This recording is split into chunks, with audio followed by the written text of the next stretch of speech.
position bi ñu ci am dafa nekk position de circonstance ŋàññi ku lu ne mu wóor la ne lii xam nga ne du yoon nga di ko ŋàññ ba dem toog mu avantage la nga génn ci baset wi man je ne suis pas comme ça parce que ma personne elle peut pas être plus importante que les aspirations du peuple sénégalais encore moins pour le Sénégal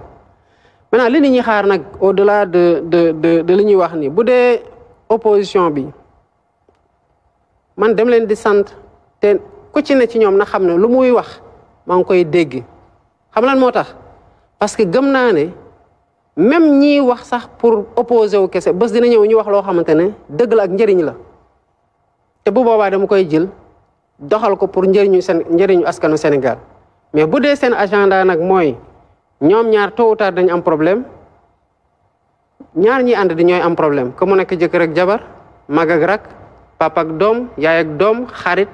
seytaane fu ne lay dugg mais dinaa raconter rek une petite anecdote man le premier ministre du woon sama xarit ah du woon sama xarit de déedéet mais avant ñuy génn kaso bu ñu commencé may ñu pour ñu togg ci lañ waxtaan ci situation bii nit ñi di wax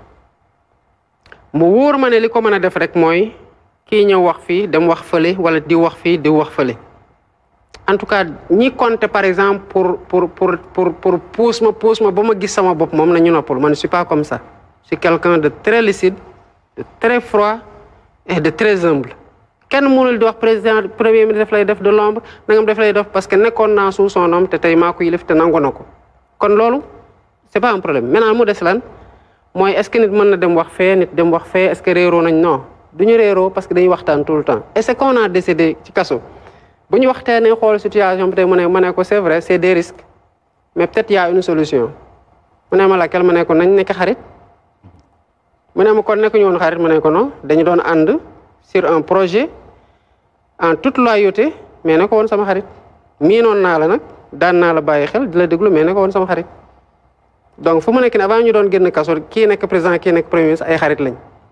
au-delà de ça man sama doom këram la yendu tey te moom moo ñëw dem jël ki ne da koy jël si. Mamadou Dia ay xarit lañu woon aussi ah. Senghor ak Mamadou Dia ay xarit lañu woon. non mais wax naa la mooy xëy na ñooñu dañoo yàgg nekk xarit avant ñuy kii nag dañu nekk xarit juste avant li. sur cette question monsieur le président da nga ni te wax nga ko également sa biir programme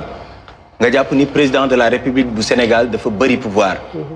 mais suñu demee ba koy wàññi itam dafa am si ay textes yi nga xam ni peut-être moom moo ko war a def.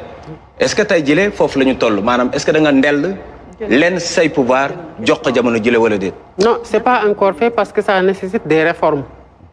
mais je le dis c'est quand il veut nee naa ko. mais justement monsieur le président sur cette question-là est-ce qu'on doit retenir que yow da nga jàpp ni benn mandat ngay def et que après liggéey bi ngay def moom mooy installer ko moom à la présidence de la République ma enchaîner sur ces réformes-là yi ñuy wax noo ko nar a defee est-ce que c'est par référendum wala da ngay jéem a dissoudre assemblée nationale bu nekkee da nga ko nar a def kañ nga ko nar a def pour que mu jàll sous forme de loi constitutionnelle li ci ëpp solo daal moom mooy que ni jàpp nañ ni régler nga problème bi ñu ngi koy doog a xam tey jii nii mais surtout ban plan nga am justement pour installer monsieur Ousmane Sonko qui est un premier ministre boo xam ne doole bu mu am bi raar na ñu gis ko fii ci Sénégal. pour mu nekk à la présidence toog ci fauteuil bi ni nga ko waxee. distinguer leen ñaari mbir le premier ministre amul benn doole parce que prérogative bi constitution bi mooy ne lii le président di def lii le premier ministre di def tey boo demee ci constitution bi le premier ministre est très faible loolu changé wul ci diggante bi constitutionnellement le premier ministre est faible. ça dans le texte. li doole bi mu am ñaara ko waral boo bëggoon def nit président de la république ba am ko premier ministre doo sant yàlla xanaa nga jékki-jékki changé gis sa bopp bëgg leneen quoi mais bu dee raisonnablement koo bëggoon def président mu moom lépp tey lépp yàlla defee mbir mi ne yow nga mën a compter ci moom mu nekk premier ministre mais da ngay xam lan nga am nga téye ko fukk loxo ak juróom-ñaar ça c'est une question de raison naturelle quoi benn